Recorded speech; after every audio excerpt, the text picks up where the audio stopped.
How to change name on Facebook. Hello everybody, welcome back to my channel How to Apps. This is me Pipan Basnat, and today I'll guide you on how you can change your name on Facebook. Now the process itself is quite simple and easy, so let me guide you through quick with this video. First, you want to open up your Facebook application and make sure you're logged into your account that you want to change the name on. Once you do so, you want to tap on the three horizontal line icon or the hamburger icon at the top right corner of your screen that you can see below the messenger icon. Once you tap on it, what you want to do is you want to tap on the settings or gear icon that you can see beside the search icon.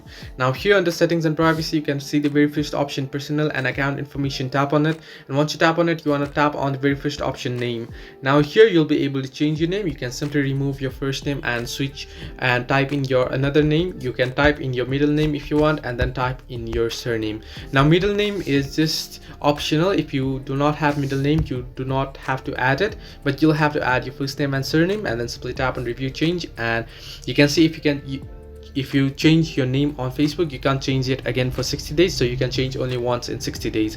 So this way you can change your name on Facebook. Once you type in, simply tap on save changes, enter in your Facebook password. If the name is available, you'll be able to change it. Hope this helped you. Do like and subscribe, and do not forget to leave a comment down below if you have any further issues.